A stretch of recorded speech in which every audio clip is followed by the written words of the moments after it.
an editor's choosing shots. You know, you're choosing which shots you like, and it's generally, it's a matter of taste. And if you all know what you're making, you know what the film is, you tend to make the same choices. The problem you have is when someone's wrong, that they've got a different sensibility.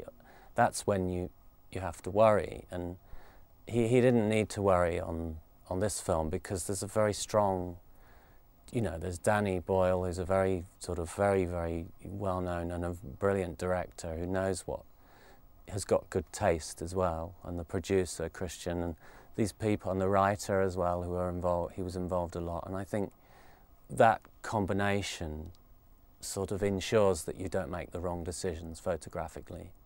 Having said that, you know, you don't choose shots because they're beautiful.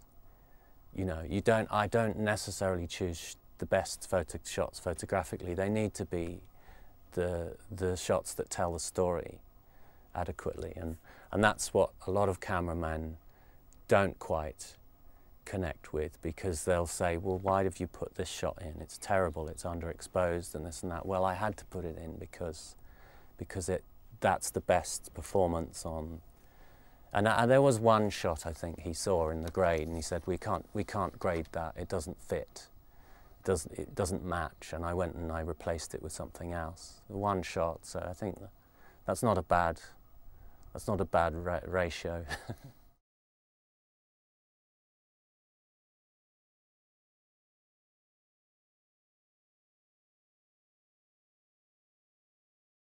For me, the look wasn't quite such a concern, because that was something Danny and Anthony, the cameraman and the production designer, were more concerned with. For us in the editing, it was more to handle that and to make it fit together. That was the hard thing, because the original plan was to use the digital cameras for flashbacks and stuff that happened in the past. Only?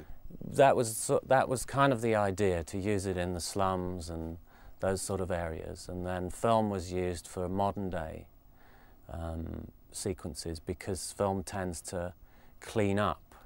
It made it look more beautiful. Mm-hmm. And Danny didn't want that. He wanted it to look much more immediate, dirty, as it is in the slums there.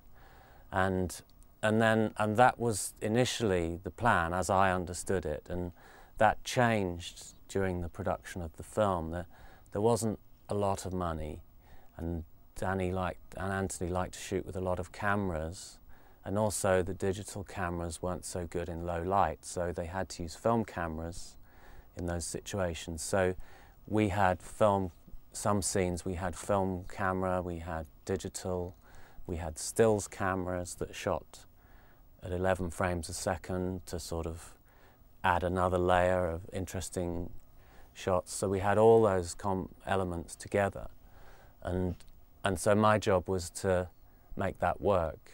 But I have to say, it was always, I wouldn't say it's easy, but it was just the subject fitted that nature. And if you've ever been to India, you especially Mumbai, it's a very modern city in many ways, but it's also almost a medieval city in others, in terms of it's just got everything, and it's got modern buildings with people living in tents in the streets all together, and that fitted the movie.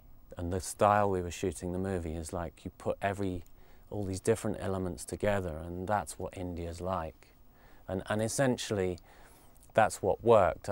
We just had to find a way of making sense of it in post-production, i.e.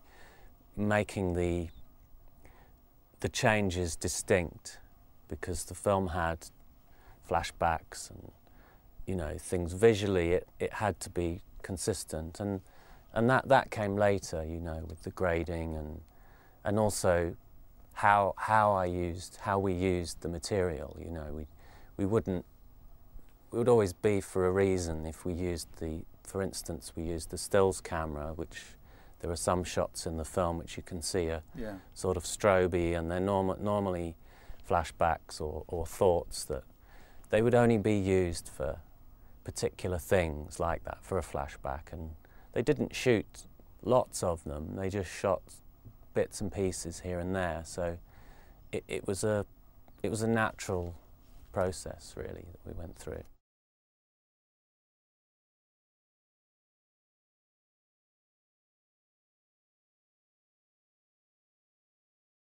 Oh, definitely. I mean, I benefit.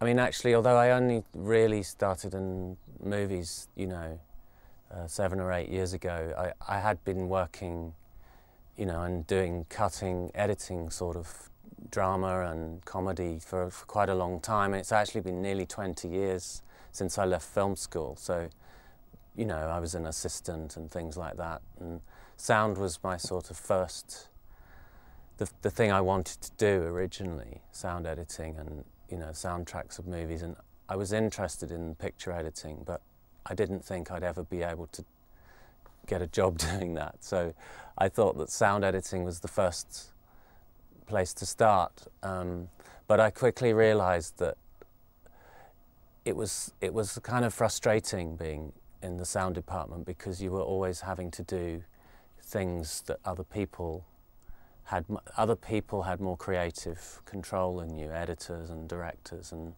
I found that's what really made me decide to move into editing, because I wanted to be able to control what was happening with the soundtrack more, and therefore with the whole film. And yes, it's been immensely useful to have. I'm interested in sound, and the reason being is that you know, editing a film isn't just about the picture. It's about both things together, how sound and picture work together. And that's music, sound effects, dialogue, all those things, and how you balance those things creates a different effect and a different kind of emotions in people. And that's the essence of filmmaking to me.